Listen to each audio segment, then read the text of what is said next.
The first time I saw Crystal Lake again, the water looked like a sheet of glass laid over the sky. I was standing at the edge of the dock, suitcase still in my hand, and for a moment it felt like time had folded in on itself. I could hear my grandfather's voice in the creak of the boards, smell the pine needles in the humid air, and almost see him out there in his battered fishing hat, waving like nothing in the world had ever changed. But everything had changed. 6 months earlier, I'd been living in Phoenix, choking on asphalt heat and divorce papers, counting cracks in the ceiling of an apartment that didn't feel like mine. Then came a phone call, the kind you know will split your life into before and after. My grandfather Ezra was gone, and somehow he'd left everything, this house, this land, this entire stretch of water, to me. Ezra wasn't just a property owner. Around here, he was a legend. Folks said he belonged to the lake as much as the shoreline trees did. Summers were measured by his fish fries, by the kids he taught to swim in the shallows, by the way he let neighbors borrow boats like they were cups of sugar. People trusted him, loved him, and now I was standing in his shadow, the weight of that inheritance pressing against my chest heavier than the July air. I'd only been back 3 days when the piece cracked. It happened at a cookout I'd thrown for some old college friends, a modest attempt to honor the summers we'd once had here. Smoke curled from the grill, music drifted lazily over the water, and for the first time in years, I felt like I could breathe again. That's when she appeared. A white SUV rolled up like a police cruiser staking its claim. Out stepped Brenda Hutchinson, tall, immaculate, tennis whites glowing against the green of the pines. Clipboard tucked under her arm, sunglasses perched like a visor of authority, she marched straight down the dock as though the planks themselves reported to her. I knew the type instantly. Every neighborhood has one. The self-appointed rule enforcer. The person who confuses control with contribution. But this one, she had a sharpness in her smile that made the air temperature drop a few degrees. "Afternoon," she said, her tone carrying all the warmth of a cease and desist order. "We'll need to discuss your grandfather's arrangements with the community." My friends fell silent. Even the sizzle of the burgers seemed to hush, waiting for me to respond. "Arrangements?" Brenda flipped open her clipboard, pulling out laminated notices like they were traffic citations. Unauthorized gathering.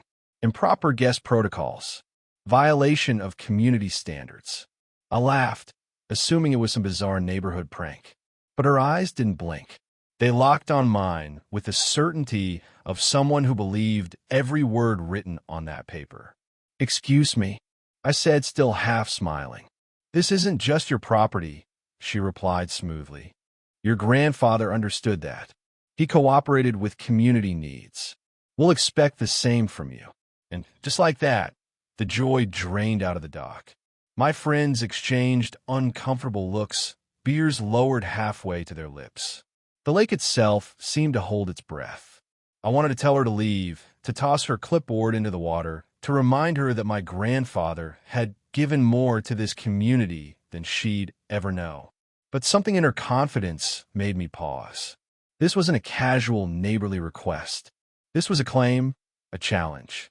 Later that night, after my friends packed up early and silence settled over the shoreline, I sat in my grandfather's study staring at his old desk.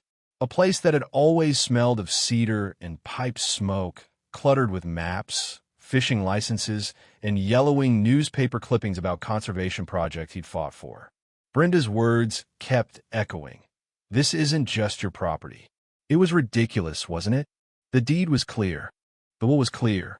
And yet, the way she'd stood there, so certain, so rehearsed, unsettled me. That was the first night I searched through his papers. That was the night I found the false calm before the storm. Because Brenda Hutchinson wasn't just a nosy neighbor. She was the kind of woman who thrived on rules, invented titles, and believed authority could be manufactured if you printed it on heavy paper. And I had just stepped into the middle of her kingdom. I didn't know it yet, but this wasn't going to be a simple inheritance story. This was the beginning of a war. The morning after Brenda's little inspection, the lake didn't feel the same. Crystal Lake had always been my sanctuary, still water, pine shadows, loons calling at dawn. But now there was a hairline crack in the calm, like ice beginning to split. Every sound carried an edge. The flap of a heron's wings, the crunch of gravel under my boots, the echo of Brenda's voice in my head. This isn't just your property. I told myself it was nonsense. A bluff. Neighbors talk, rumors spread, power-hungry types try to control what isn't theirs. But beneath that bravado was something gnawing, because Brenda hadn't looked like she was bluffing. She looked like a woman holding cards no one else could see. By noon, the neighborhood grapevine confirmed my unease. "Watch your back," Dorothy Kowalski whispered from her porch when I stopped by. Dorothy was 78, still wore her hair in victory curls, and had known my grandfather longer than I'd been alive. Her kitchen always smelled like cinnamon and strong coffee, and her eyes carried the kind of wisdom that could slice through lies. "She's been stirring the pot ever since she moved here," Dorothy said, telling folks she's president of some community association. Nonsense, of course, but people listen when they're scared of losing property value. She leaned in. "Ezra never charged anyone a dime for lake use. Marcus, don't let her rewrite his story." Her words hit harder than I expected. I remembered summers when Grandpa handed out fishing poles to neighborhood kids, when he grilled enough food for 3 families though he only had one. To think of someone twisting that generosity into a set of fees felt like dragging mud across his memory. That evening, another crack appeared. I found an envelope wedged under my truck's wiper blade, printed with official-looking letterhead, Millbrook Shores Community Legal Services. Inside was a cease and desist notice accusing me of unauthorized use of shared waterfront. The paper threatened fines, $500 a day, if I continued hosting events. My first reaction was to laugh. It reeked of desperation, like something a college kid might design for a prank. But when I held it under the desk lamp, my engineering brain kicked in. Fonts didn't match. Address was a P.O. box. No bar number on the supposed attorney's signature. In other words, garbage. But garbage with intent. Someone wanted me rattled. I sat in the silence of my grandfather's study, the ceiling fan ticking overhead, the lake glimmering like dark glass through the window. My friends had gone back to their cities. It was just me now, me and the weight of this estate, me and the echo of Brenda's shoes on my dock. That was when I remembered the bookshelf. As a kid, I'd watched Grandpa open a hidden panel behind it, just once, before quickly shutting it when I asked too many questions. The memory came back sharp now, like the smell of his pipe smoke still clinging to the wood. I pushed against the right-hand shelf, heard a click, and the panel shifted. Inside was a cedar chest. Dusty, heavy, locked with a combination dial. I hesitated. The house creaked, as if holding its breath. My hand shook more than I cared to admit. Finally, I tried the one code that mattered most, my birthday. The lock popped open like it had been waiting. The chest was a time capsule. Maps, deeds, photographs of the lake across decades. And then, the document that made my pulse race. Crystal Lake Water Rights Grant, 1923. Signed. Notarized. Filed. Exclusive ownership of the entire lake granted to my family. The paper felt almost alive in my hands. This wasn't just proof. This was a weapon. But discovery comes with consequences. Because if Brenda had been bold enough to fake legal letters and crash cookouts, then she already knew what she was after. She wasn't just bluffing. She was building something brick by brick, a narrative, a claim, a con. And the way scams work is simple. Repeat a lie often enough, and people start to believe it. I sat back in that creaking chair, heart pounding, the lake whispering outside the window. I had evidence. She had influence. And influence, I was learning, could be just as dangerous as deeds. This wasn't a neighborly dispute anymore. It was a chess match. And Brenda had just made the first move. Morning sunlight spilled across the lake like molten gold, but it did nothing to ease the weight in my chest. Normally, Crystal Lake had a way of pulling me into its rhythm. Water lapping, loons calling, pines whispering, but after Brenda's intrusion the night before, everything looked different. Even the calm surface felt watchful, as if the lake itself were waiting for my response. I brewed coffee in the old percolator my grandfather swore made it taste better, then carried the chipped mug onto the porch. The dock stretched out like a finger pointing into nowhere, still scarred with the echoes of her voice. This isn't just your property.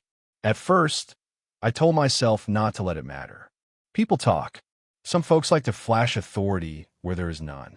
But the certainty in Brenda's eyes, like she had a rule book in her back pocket written just for this lake, had lodged itself deep in my mind. By noon, the neighborhood confirmed it wasn't in my head. I ran into Jim Brennan at the hardware store, a retired teacher who'd lived 3 houses down since forever. He squinted at me over his glasses and said, "So, you met the lake police." His tone carried half a laugh, half a warning. "She's been going door to door, telling families you're planning to fence off the shoreline. Folks are nervous. Fence it off?" The absurdity made me bark out a laugh right there in the aisle. But when I saw the tightness in his expression, the way his hand lingered on the counter, the humor drained fast. Lies spread quicker than wildfire when wrapped in fear. Later that day, I stopped by Dorothy Kowalski's place. Dorothy was the neighborhood matriarch, sharp as a tack at 78, and the keeper of everyone's secrets whether they liked it or not. Her kitchen smelled of cinnamon rolls and coffee strong enough to wake the dead. She slid me a mug and studied me like she was deciding if I was made of the same stuff as my grandfather. She came at me with a clipboard too, Dorothy said, rolling her eyes. Told me I had to start paying some maintenance fee for lake use. I told her Ezra never charged a soul in 60 years, and I'd sooner pay a squirrel rent for living in my trees. Her laugh was quick, but it faded as she leaned forward. "Marcus, people trusted your grandfather because he gave freely. Don't let her twist that into something ugly. This place already has history. Folks don't need her rewriting it." Her words hit harder than she knew. I wanted to believe the truth would be enough, that paper deeds and memories carried more weight than rumors. But the seed of doubt was there now, rooted in Brenda's smug assurance. That night, when the house had gone still and the lake outside reflected nothing but the cold light of the moon, I found the first tangible sign of her campaign. An envelope tucked beneath my truck's wiper blade. The letterhead screamed official, Millbrook Shores Community Legal Services. The language inside was heavier than the paper could carry. Threats of fines, accusations of unauthorized gatherings, orders to comply with community standards. $500 a day, it warned, for every violation. At first I laughed, but then I read it again slowly. The fonts didn't match. The address was nothing but a P.O. box. No attorney's bar number. It was the kind of forgery you'd expect from a con artist who believed intimidation was as good as law. And that's when I felt it. Not anger, not fear, something heavier. The realization that I was stepping into a fight I hadn't chosen. The study called to me then, the way it always had when I was a kid, dark wood, shelves stacked high, the faint ghost of pipe smoke still in the air. I sat in my grandfather's creaking chair, the letter spread in front of me like a challenge. My fingers traced the grain of the desk until I found what memory whispered, a faint seam in the bookshelf. I pressed. Something shifted. The panel swung open. Behind it sat a cedar chest, scarred with age, locked by a combination dial. My heart hammered as if the house itself were holding its breath. I tried the numbers that mattered most, my birthday. The lock clicked open like it had been waiting for me. Inside lay maps, deeds, and folders yellowed by decades. And there, in the neat ink of another era, a document that made my pulse race. Crystal Lake Water Rights Grant, 1923. Signed, notarized, filed. Exclusive ownership of the lake. Not rumor, not assumption. Fact. The paper trembled in my hands. My grandfather had left me more than land. He had left me armor. But armor only matters if the battle hasn't already begun. Because Brenda wasn't bluffing. She was laying claim by whispers, by fake letters, by fear. And if I'd learned anything in life, it was that sometimes influence, not truth, wins the first round. I sat there, the lake's reflection trembling on the glass of the study window, and I knew one thing with bone-deep certainty. This wasn't just about property anymore. It was about power. And Brenda Hutchinson had just declared war. I woke to the sound of a motor on the lake. Low, steady, too close to shore. Pulling on a hoodie, I stepped onto the porch and froze. A pontoon boat was idling at my dock 30 feet out. On board, Brenda Hutchinson, standing tall like she was surveying territory she already owned. Behind her were half a dozen neighbors. Some clutched coffee mugs. Others wore expressions somewhere between curiosity and unease. One man pointed toward my shoreline like he was inspecting it for purchase. Brenda's voice carried easily across the water. Ladies and gentlemen, this is where our community fees are being misused. Unauthorized gatherings, dangerous dock conditions, and exclusionary behavior. All of it. The neighbors turned toward me as if I were the defendant in some lakeside trial. "Good morning, Marcus," Brenda called, her smile sharp as glass. "Care to explain why you've refused to honor your grandfather's commitments?" The audacity left me momentarily speechless. Then I spotted the laminated signs hanging from the rail of her boat. Community property. Authorized access only. They looked official enough to fool anyone driving by. My blood burned. "You're trespassing," I shouted. "This is private property." She tilted her head, feigning surprise. "Private? That's not what our records show." Laughter bubbled from a few of the neighbors on the boat, uneasy but real. I felt the ground shift under me, not literally but socially. She was winning hearts, or at least planting doubt. And doubt, I knew, was poison. That night, I couldn't shake the image. Brenda, smug on her floating podium, while people I'd known since childhood stared at me like I was the intruder. It was more than infuriating. It was isolating. I poured myself a drink in the study and stared at the old deed again. Paper and ink proved I was right. But what if right wasn't enough? What if Brenda's lies turned into a reality the community believed more than my documents? The turning point didn't come from anger. It came from guilt. 2 days later, I stopped at the grocery store for milk. That's where the Hendersons found me, a young couple with 2 little kids. Their daughter, maybe 8 years old, clutched her mother's hand and asked in the smallest voice, "Mr. Marcus, are you really going to make us pay to swim?" Her eyes were wide, searching for an answer that wouldn't hurt. My chest tightened. That was Brenda's weapon.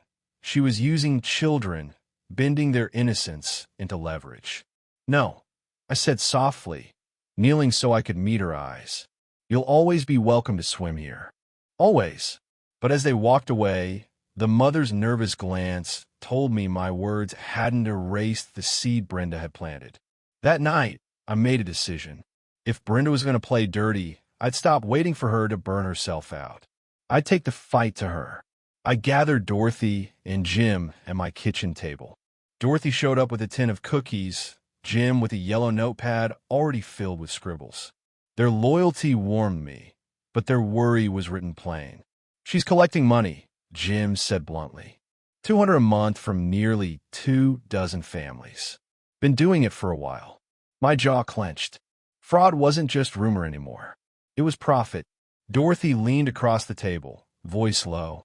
"Marcus, your grandfather fought off developers, surveyors, even state inspectors who wanted a piece of this lake. He always said, the truth comes out when people get greedy enough." Her words lit something in me. The truth wasn't going to come out on its own. It needed help. The next morning, I drove to the county courthouse. The building smelled of dust and toner, its walls lined with records thicker than any law book. I asked the clerk, Sandra, her name tag read, to help me search. She raised an eyebrow when I explained. "Funny," she said, typing in her database. Because no homeowners association has ever been filed for Millbrook Shores. She slid the screen toward me. Legally, it doesn't exist. That was the twist I hadn't expected.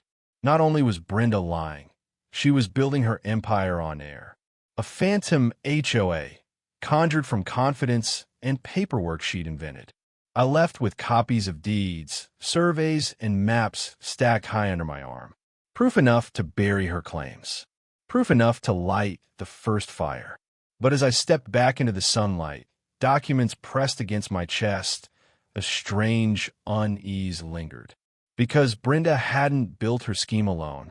She'd sold it to neighbors, drawn them into her orbit, convinced them her rules kept the community safe. She wasn't just a scammer. She was a leader. And leaders, even false ones, don't go down easy. I looked back at the courthouse doors and felt the weight of the decision solidify inside me. This wasn't a neighbor dispute. It wasn't about lawn signs or BBQs. This was war for the soul of the lake. And if Brenda thought I'd fold under her false authority, she was about to find out what it meant to fight someone with truth and legacy on his side. The lake had always been a mirror, but lately it reflected nothing but unrest. Every ripple carried whispers.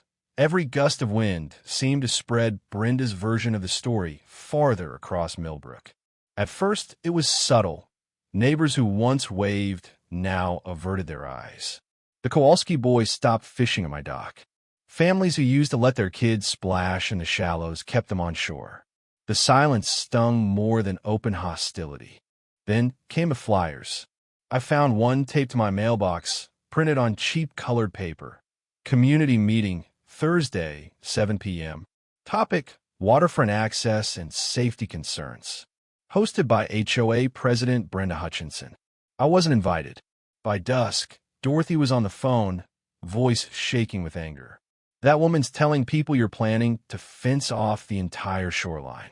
Says you'll charge admission like it's Disneyland. I gripped the receiver, stunned. Who would believe that?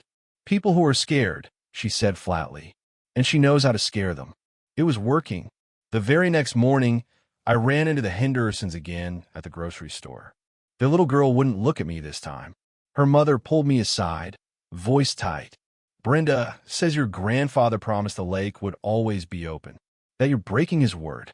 Is it true? The accusation cut deeper than I expected. My grandfather had been a steward of generosity. To hear his memory weaponized against me made my stomach churn. That night, I couldn't sleep. I sat in his study, deeds and documents scattered across the desk like a battlefield map. The 1923 water rights, the surveys, the proof. But proof meant nothing if the crowd believed the opposite. It wasn't just about who held the law anymore. It was about who controlled the story. And right now, Brenda controlled the story. Jim arrived the next morning with his notepad and a grim look. She's collecting more signatures. Families think they're agreeing to lighting improvements or safety patrols. What she's really compiling is fake consent for development. She's planning something bigger. Development. The word rang like a gunshot. I felt the walls of the study close in. For weeks, I'd been reacting, countering, disproving, defending. But Brenda wasn't slowing down. She was escalating. And with each move, she chipped away at the community's trust in me, twisting me into the villain of her fable. Marcus, Jim said quietly, you've got the truth. But the truth doesn't win unless you shine it where everyone can see. His words lodged in me like a command. That evening, Dorothy, Jim, and I sat around my kitchen table again. The lake shimmered outside in twilight, deceptively peaceful. You can't stay quiet, Dorothy insisted. People think silence means guilt. Ezra never stayed quiet when this lake was threatened. Neither should you. Her words cracked something in me. I realized my greatest fear wasn't Brenda stealing money or filing fake documents. It was her erasing my grandfather's legacy, twisting him into a man who would have approved her scheme. That was the line I couldn't allow her to cross. But choosing to fight meant stepping into the spotlight. My private sanctuary would become a stage. My quiet life would turn into a public battle. and I wasn't sure I had the strength for it. Later, as the house grew still and the crickets sang outside, I walked down to the dock alone. Moonlight stretched silver across the lake, painting it like a canvas.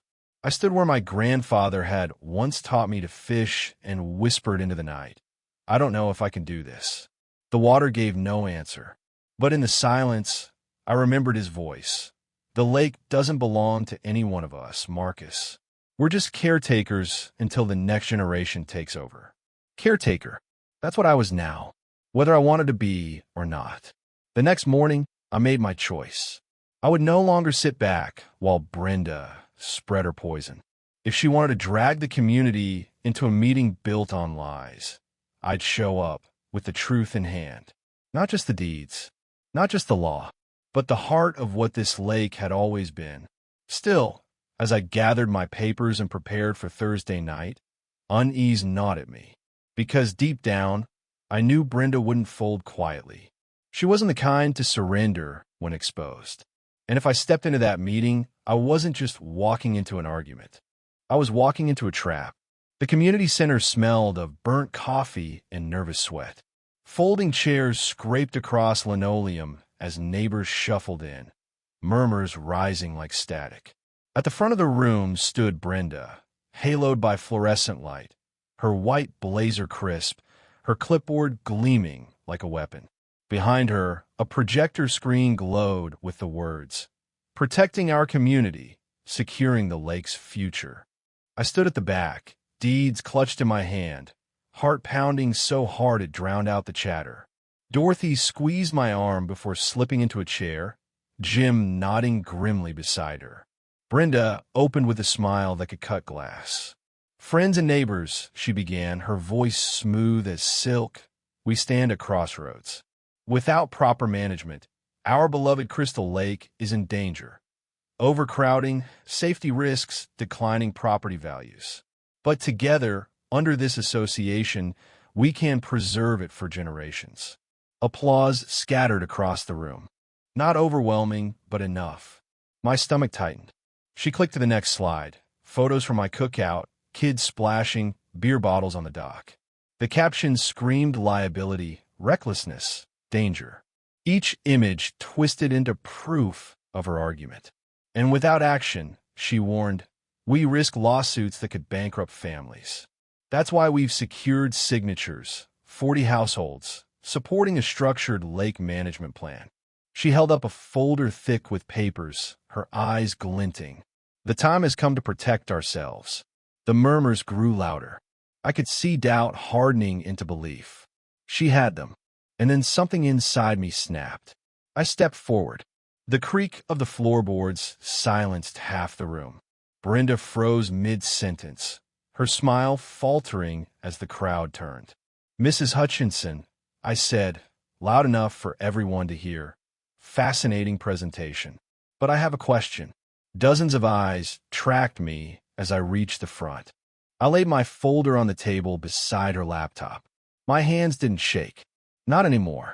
"Which legal authority," I asked, "granted you the right to manage this lake?"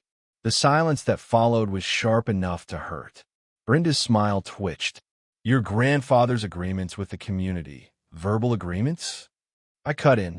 "Because here are the written ones." I spread out the documents like cards in a magician's trick. The 1923 water rights grant, notarized deeds, survey maps. Paper rustled through the crowd as Jim and Dorothy passed out copies. "Von Liep, snapping photo."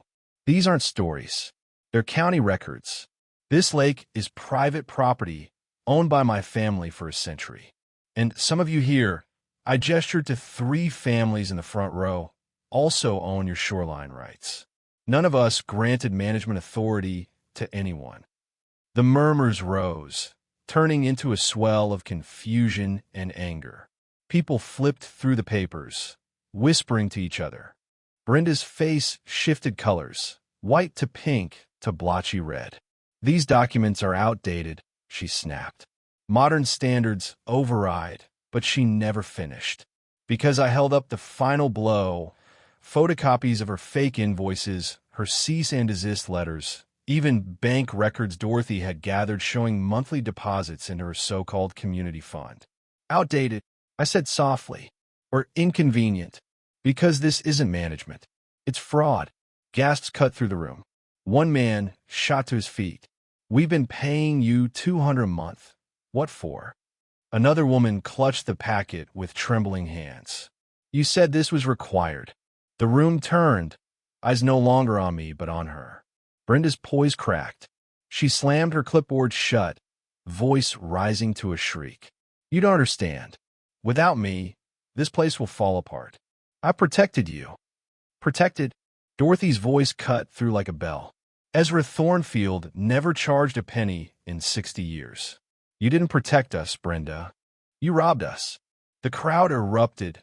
Accusations, demands, shouts. Brenda backed against the projector screen, her eyes wide, mascara streaking as if the heat of the room was melting her mask. And then, her fatal mistake. I collected over $20,000, she screamed. And I'll fight every one of you before I give it back. Phones captured every word. The projector hummed behind her, casting her shadow large and jagged against the wall. That was the breaking point. A sheriff's deputy, who'd been standing quietly in the corner, stepped forward. His voice carried above the chaos. Mrs. Hutchinson, I'm going to need you to come with me. The metallic click of handcuffs echoed across the hall. The crowd fell silent, stunned. The only sound was Brenda's breath, sharp and ragged, as her clipboard clattered to the floor. I didn't gloat. I didn't smile. I simply gathered the documents, my grandfather's legacy, and held them against my chest. Because this wasn't about winning an argument. It was about saving the truth before it drowned. The morning after Brenda's arrest, Crystal Lake was silent in a way I hadn't heard since the day my grandfather passed. No engines, no chatter, no whispers of accusation drifting across the water. Just the hush of dawn, the kind of silence that feels like a wound slowly closing. I sat on the dock with a thermos of coffee, the mist curling low over the surface, and let myself breathe for the first time in weeks. It wasn't triumph I felt, not relief, not even anger, just exhaustion, and beneath it, a deep, aching gratitude, because the lake was still here, untouched. By the weekend, the news had spread through every kitchen, diner, and hardware store in Millbrook. Neighbors who'd once avoided me now arrived at my doorstep with apologies. Some brought pies, others handwritten notes. The Henderson girl, the one who'd asked if she'd have to pay to swim, came running down the dock barefoot. She didn't say a word, just jumped into the water with a squeal that broke something heavy in me. That laughter, that was Ezra's legacy. Not deeds, not maps, not paperwork. It was this, the sound of children splashing without fear of cost or permission. We decided to make it official. Together with Jim, Dorothy, and a few of the braver families, we formed the Crystal Lake Council. Not an HOA, not a bureaucracy, but a volunteer group dedicated to preserving the water. No fees, no clipboards, no power games. Just stewardship. We repaired the dock, installed proper safety lights, organized cleanup days where neighbors brought gloves and trash bags instead of complaints. Sarah Chun, who ran the little restaurant on Main, started planning a summer festival in my grandfather's honor, one rooted in conservation and community, not control. For the first time since inheriting the property, I didn't feel like a stranger in my own home. But healing wasn't instant. Some families still carried the sting of betrayal. Some wanted their money back from Brenda's false accounts, and the sheriff's office told them restitution would be a long process. Trust takes longer to rebuild than it does to shatter. I learned that the hard way when I stood in front of the town one evening, holding my grandfather's deeds like scripture. I didn't talk about ownership. I didn't talk about fraud. I talked about responsibility, about how the lake didn't belong to me or to Brenda or even the law. It belonged to everyone who treated it with respect and to the generations yet to come. The room was quiet, almost reverent, and in that moment, I felt something shift. Not in the law, not in the records, but in the people. Weeks later, as the festival lanterns reflected across the lake like constellations in the water, I realized the fight had given me something unexpected. Not just a victory, not just a restored community, but a purpose I hadn't felt in years. Not since before the divorce, before the burnout, before I'd forgotten what it meant to build something bigger than myself. I looked out at the children skipping stones, at the family sharing food, at the old-timers swapping stories about Ezra, as though he'd just stepped away to bait another hook. And I understood. The war with Brenda had been about more than property lines. It had been about identity, mine, and the lakes. Now, both were finally clear. Later that night, when the crowd had thinned and the music had quieted, I walked back down to the dock alone. The water shimmered under a sliver of moon, each ripple carrying fragments of lantern light. I crouched, touched the surface with my fingertips, and whispered the words I hadn't said out loud until then. Thank you, Grandpa, for the lake, for the fight, for reminding me who I am. The lake didn't answer, but it didn't need to. It held the memory like it always had. As I turned to leave, a breeze swept across the water, carrying the scent of pine and summer smoke, and I swore I heard Ezra's laugh in it. Low, warm, eternal.